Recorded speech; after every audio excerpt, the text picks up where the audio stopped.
Hey, what is up, everyone? Okay, check this out. I'm doing two Open That books today. The first one, it got me so pumped to see more Barry Windsor Smith. I got to do it now. I don't feel complete. Let's see. So, quick precursor to the videos. I'm always going to add this, so just be patient for like 60 seconds. Open That book. What is it? Um, I noticed over a period of time I had just bought tons and tons of books, and I wasn't looking at them. I wasn't looking at any of them really, and it's really a shame that I have fantastic books like this Opus 2, and I'm not looking at it. I honestly, I've probably flipped through this book two times in my life, and I love Barry Windsor Smith's stuff. I mean, he's honestly like probably a top 10, top 15, 20, at least comic book artist for me. Probably top 15. Not sure where he falls, but he's great. Anyway, so what I do is I go through the book, and it's kind of like a reaction video. We talk about the art, what we see. Hopefully, it creates conversation about the artist in the comments below. If you're a fan of his stuff, it's really fun to kind of, I think, go back and like revisit it with someone. And they're really, really cool. People seem to really enjoy them. I enjoy doing them. And all right, let's get to this. I've got coffee. I got a book. It's like 3 o'clock in the afternoon. I'm ready to roll. Okay, so beautiful cover on this. First off, let's just soak it in. My favorite little bit, as I was talking and doing the intro, is this right here, how the leaves get lighter right there. We have ivy that hits this one wall in our backyard. It's exactly what it looks like. Like, he nailed that look. The darker and then the brighter. It's perfect. Looks like, 4:30 in the afternoon in my backyard every day. Especially now, this time of year. He did it up in the corner here, too. So that little bright spot. Anyway, so here, we'll just soak in the cover real quick. So really, he always does beautiful, like, kind of additions to the piece. What I mean by that is those lighter spots. Do you see, like, on her dress? On this guy's clothes and stuff like that. He's really good at doing that, lightening the values as he goes further and further out and layers more paint on his stuff. So, here he is with lots of color, but if you look, the values, that's the key thing. It's not just a bunch of spots. He's really good at controlling value and directing the eye. So, Barry Windsor Smith, as I mentioned in the first video, comic book turned illustrator turned fine artist, all the above. He's really good at everything. I really enjoyed watching the video back. Honestly, it was very, very fun to see the book, and it took me back to like when I first got it, and just really got me excited about drawing. And I figured, why let it end? It's the whole point of this, is to pop open books and just get like sort of artistically juiced. Really nice. Again, I know Scott Williams is a huge Barry Windsor Smith fan, and some of the inking techniques and stuff that he uses are definitely mined from things that he's seen from Barry. And I don't really have as stylish of a line. I think because I started drawing with rapidographs more, although I use a ton of Crowquill, I'm not as sort of loopy bloopy, swirly whirly. But that's not to say that I couldn't be. But anyway, yeah, Barry's got a very like kind of waggly line he uses. It works great. It really looks good.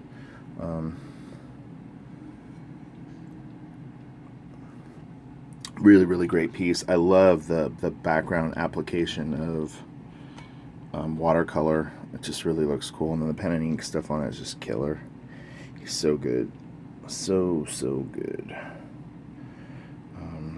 Man, he's great with anatomy. Aaron Weisenfeld really kind of, I think, turned me on to the deeper layers of Barry's work, and I had mentioned some of the books that Barry had worked on. I forgot, he had also done Iron Man for a bit, a few issues or issue, but yeah, Aaron kind of like said, oh, you need to get like this issue of X-Men, you need to get this issue of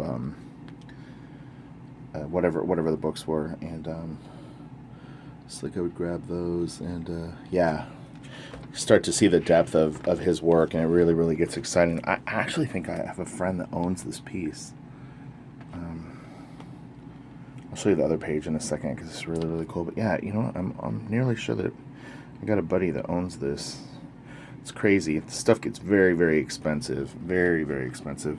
And again, we can see the blue pencil here, and that's what I was talking about with the finished pen and ink pieces in the other book. God, man, that's so awesome. But yeah, if you don't see a full RGB, meaning like full color scan of his finished black and white work, you won't really pick up all the underdrawing that he uses. And honestly, I'm not a huge fan of blue pencil underdrawings, but it's a reality of what Barry does. And it's a cool little thing when you are a fan of his. I'm just saying for me personally, I don't really like it on my pages. But that's, you know, everybody's different, and Barry Windsor Smith kicks my ass, so who am I to say? This is really cool. Again, that really, really, like, it's just such a fluid line he uses. Like, everything just is kind of round and swirly. It's very, very cool.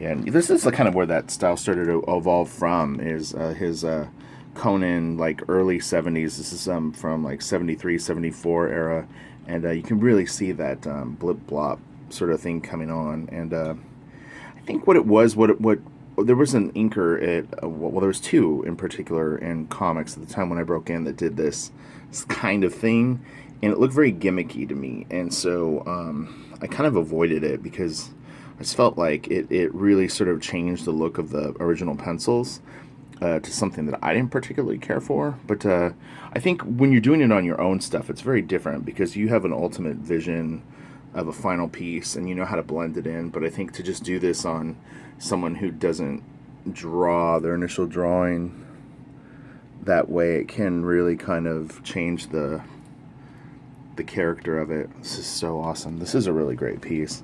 And his signature is so, like, so cool. This is nice.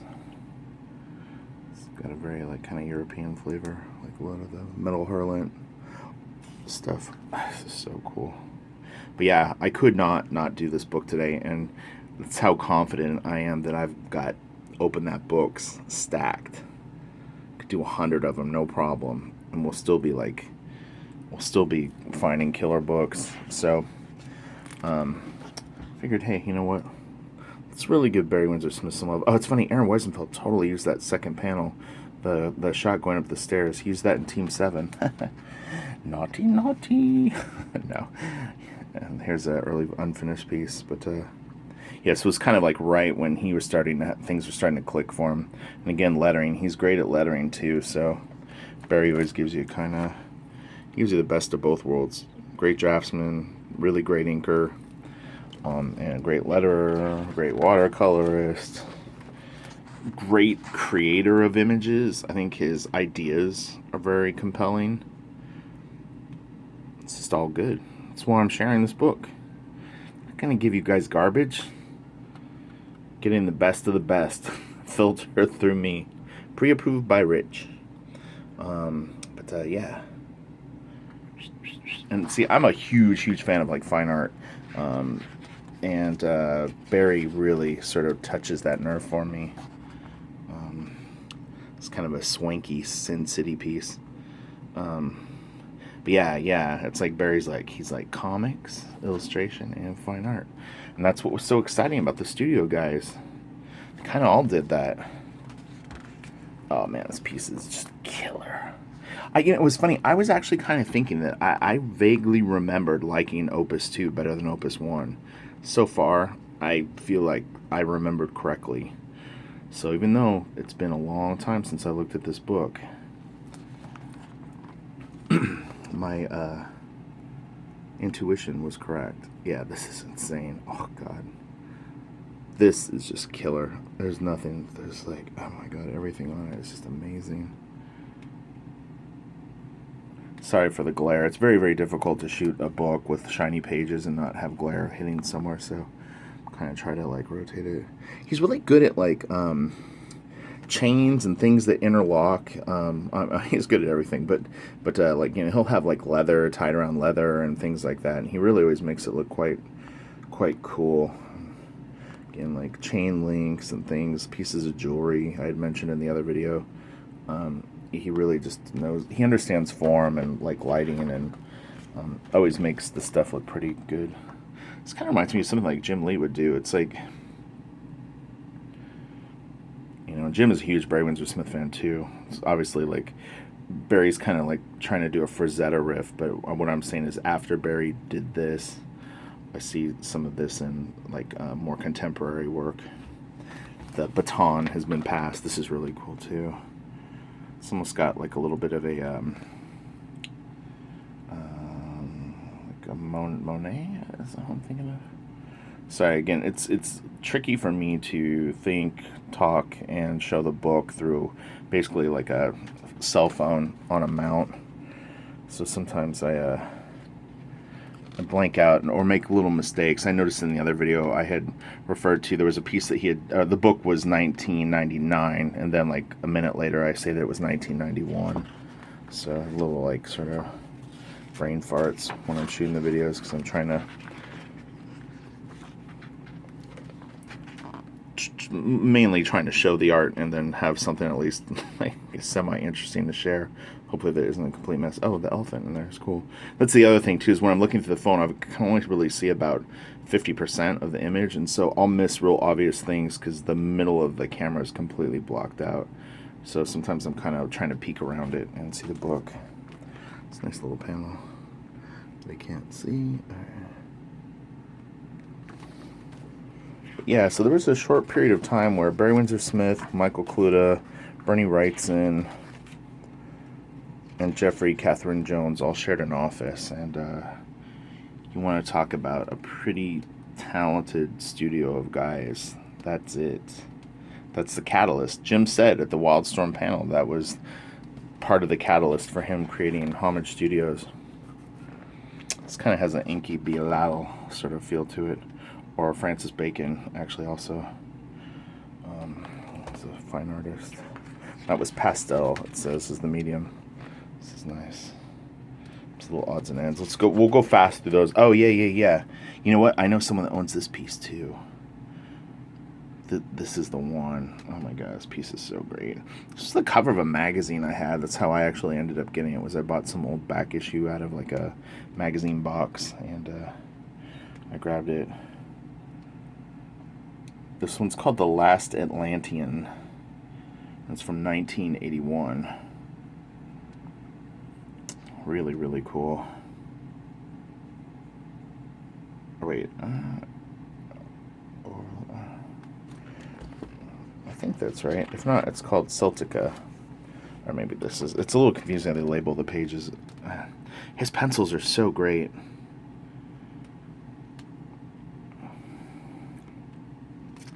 Like, it's amazing what he does in the inks based on these pencils, because it's like, you know, I'm going to take the phone out of this thing so I can see what I'm doing, and I'll sit down. Let's do that. And I got to watch the time. We need to end this at 33 minutes so that we don't get beeped out. But anyway, this will be better. I can actually scan the page. But yeah, it's pretty incredible what he does with his inks when you see his pencils, and it's all there in the pencil. But boy, he really does like render the shit out of things.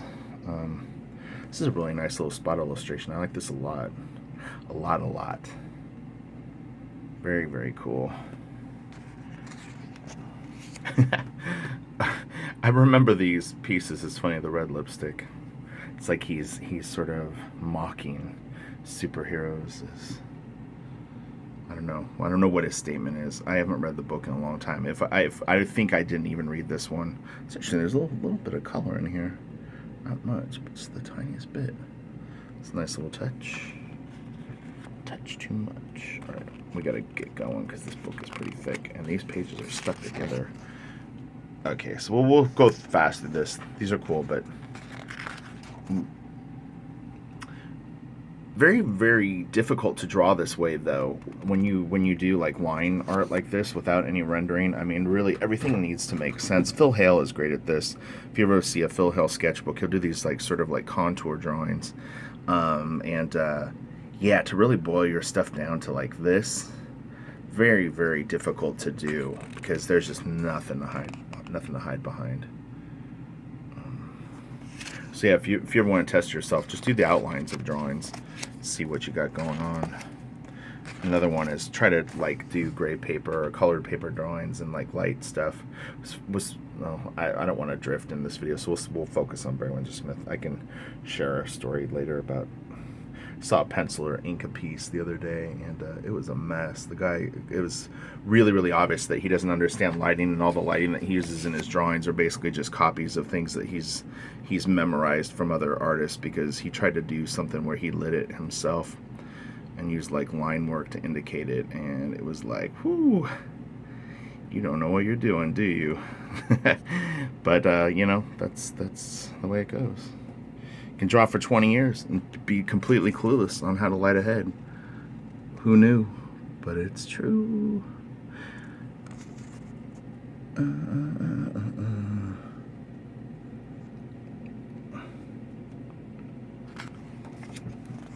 But you know, to get to a level like this, I mean, one thing that I noticed real distinctly in his stuff is, I mean, there is probably a ton of studies that he did, and I'm not saying directly for the piece that he did, beautiful folds here, but I can just tell by the way that his anatomy, and he's great with feet, again, like, I mean, he worked at this stuff. He probably would sit down and just grind through like how a shoulder blade works, and you know, this is all speculation on my part, but I can kind of see where the stuff starts to pop up, and you can see where he understands all of a sudden a new piece of like sort of his puzzle, and this is really nice. But yeah, to me, what that indicates is a lot of practice with the individual parts and mastering those. I mean, god damn, stuff is so good. So, you know, going back to like some of my vlogs and sort of the little discoveries that I make, or observations, or kind of things that I maybe like try to suggest, you know, deconstructing like anatomy and things that you want to work on definitely is a worthwhile venture, but you want to couple it with doing some finished pieces where you're applying it. And, you know, your stuff will be unstable for a little while, but that's okay, because look at what the result is. You know, look at what Barry Windsor Smith, here's a few little reference photos. I always respect when artists will show stuff like this, because it's like them saying, hey, you know what, yeah, I do use reference sometimes, and it's okay. Because there is such a sort of stigma attached to, oh, use photo reference, okay, your drawing has no validity. And it's a shame that it's like that, because how you get really good at drawing is learning real stuff. And you know, if you're shooting your own reference, or you know, back in the day, people would you know, use magazine photos and things like that. You know, it evolved into a weird thing as the internet got bigger, and it became like sort of like a community fund of images, and then people got very protective and selective, and but yeah, this is really cool stuff. Again, he's great at doing, you know, panel to panel stuff. This is some of the hardest you know, things to do in drawing. Have a whole page work and multiple shots of people doing different things, and so you know, it's really cool to see him. He didn't walk away from this even after he started doing all that fine art and illustration. He was still willing to grind it out. This is an older piece. This is from is that a date? Oh, 72. Wow, okay. And it's funny because this has a bit of a Jeff Jones feel, which is sort of Frazetta, and then there's oh gosh, I'm gonna forget the artist names, but some of the old like Pulp book cover artists. I always like these little like organic studies that he does. They're very nice, really good. 2007. That's pretty awesome. Interesting. I wonder what. Let me just check really quick. I want to see the year that this book came out. Give me 1 minute. 2000. Interesting. So that couldn't have been 07. I must have read it wrong. Let's see.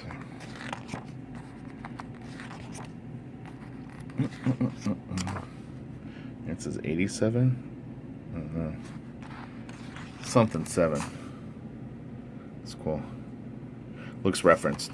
I kind of recognize the pose. But maybe not. He might have learned it. Oh, this is really cool.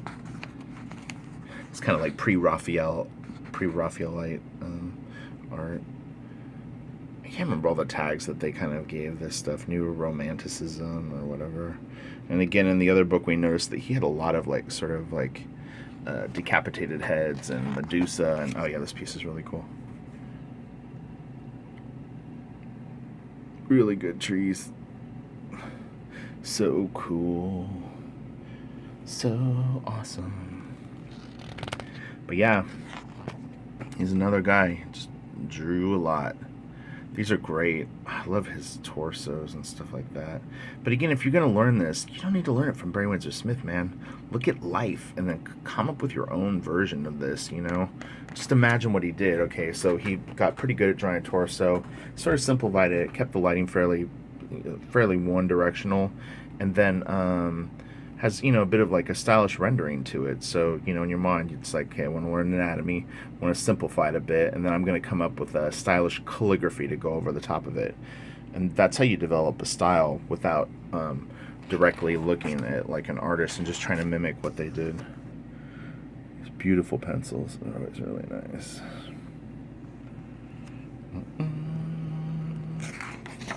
Archer and Armstrong. This is kind of I had these at one point. They were good. They look better in black and white. I'll tell you. I don't remember the colors being all that interesting on them. But we got to get going. We got 12 minutes to finish this book. I want to make sure that these pages are really hard to turn. It's weird. This is a nice page. This probably is a Red Nails page. They're very, very dense.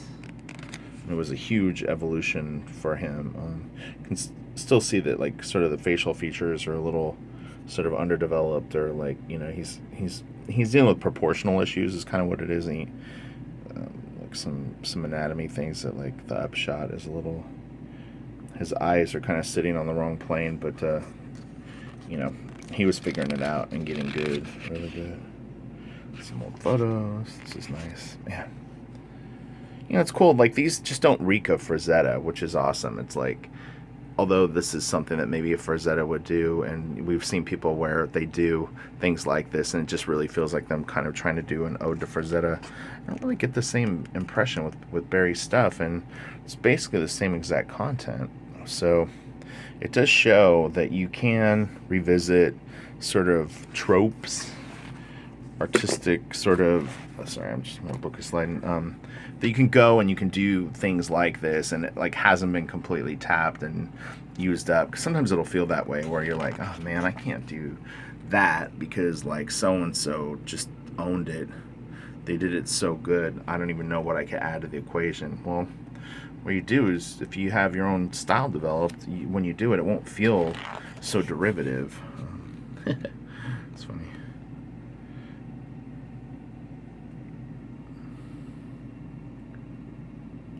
Looks pretty rough board. I don't know if I'm like tripping or if the phone is giving me like a little texture, but yeah, these guys are so talented. Okay, gotta hustle. Oh, I always like this. Man, the color of the watercolor there is just ridiculously cool. Yeah, he's really like really doing some cool stuff.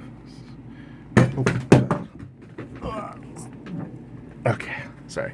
Let's knock something over. Don't want to make a mess while I'm doing my video. Dun dun dun dun. It's nice. This is really cool. Some nice colored pencil. Man, that guy's so good. Again, sort of the Medusa icon. Very, very nice. Man, it's really cool. Let's see if I can get it with there's no pretty colors. Man, so detailed. It's amazing that his mind can even process exactly what he's doing here. I mean, I'm sure it's probably more random than we think, and it just makes a really cool effect, but at the same time, man, it makes you wonder.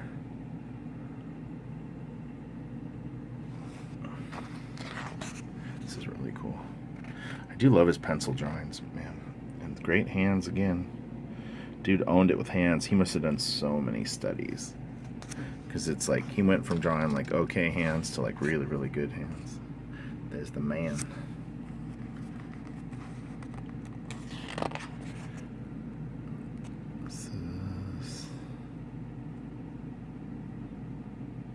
He did a great dancing sequence in an X-Men issue.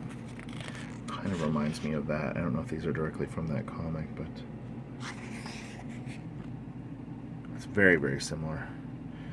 Again, great figure drawing. So cool. And again, I know Jim Lee was a huge fan of Barry Windsor Smith. Big fan. College days.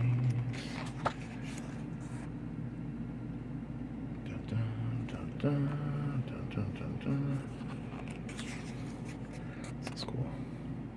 Blue pencil. Looks great. Medusa. Alright, we gotta hustle. 26 minutes. Open that book. Keep it under 30 minutes. It's gonna be the new motto. 33 minutes. This is really cool. Just don't see art like this in comics anymore. And the guys that kind of attempt to be illustrative really don't go completely nuts. I think the industry is just kind of set up differently where stuff is getting pumped out kind of quicker. I said, man, this book is hard to turn the pages. Alright, this is really cool.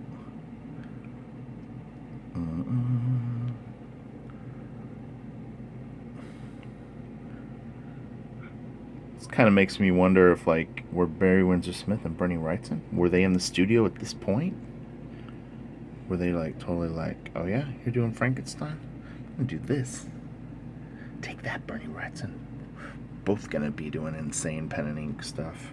They all did vibe off each other too. You can see like little crossroads and moments that they all are kind of sharing influence and I think projecting influence and sort of spurring each other on, like a healthy competition with their drawings. So 1997, this is a nice drawing for 97.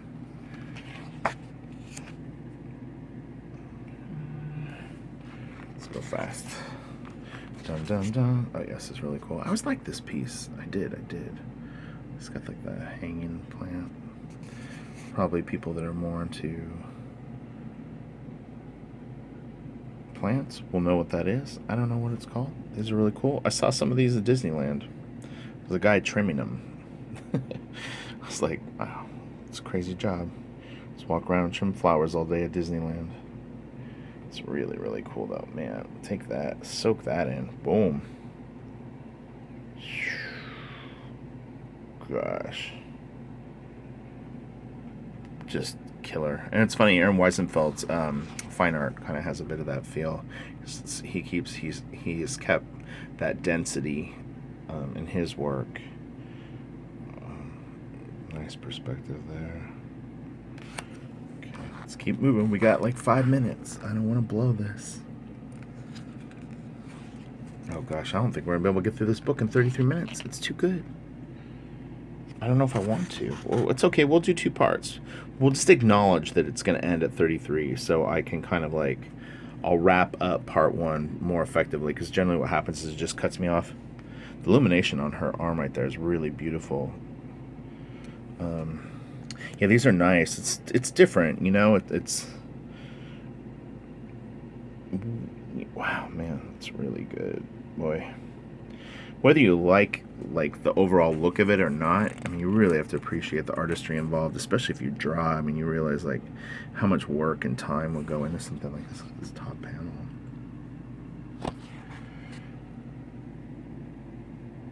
Really, really nice. Watercolor too.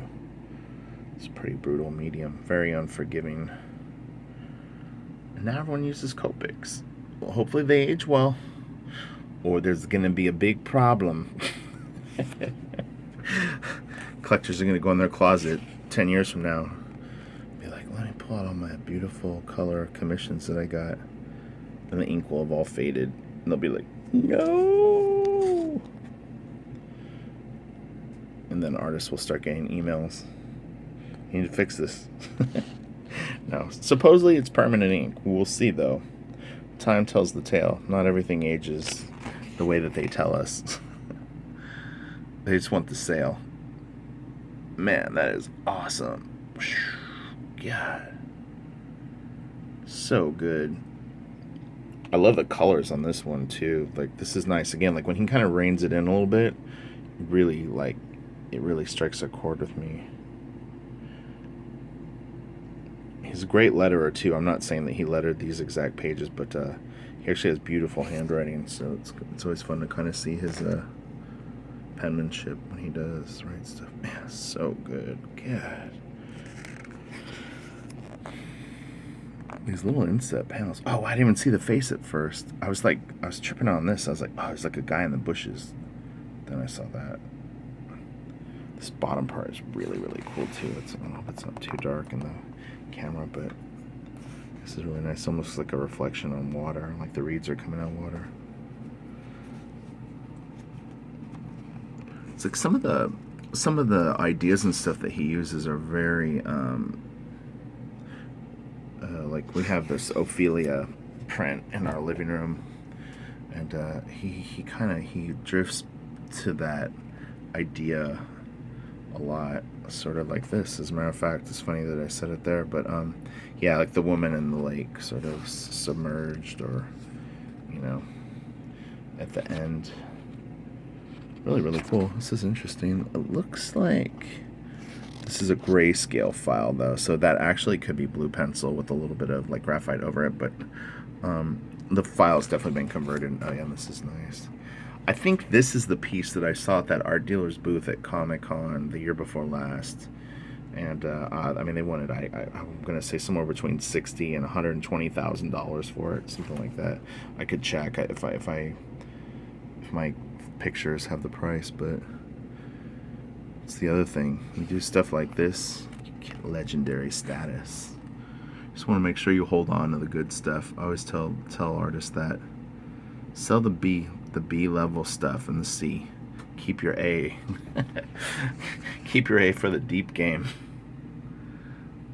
Maybe let a few out just to chum the waters. Hopefully no art collectors are watching this. We don't want to know our secrets. No, it's not like that. But it's really up to you. Some people, they don't really care and they just want to sell the stuff and get it out of their life. Other people are more sort of like clingy to their art. I don't know what Barry was. Honestly, I know he does sell some stuff. He had an online presence maybe 10 years ago, but I haven't even been to the website. It was a little kind of confusing. Okay, so this is going to end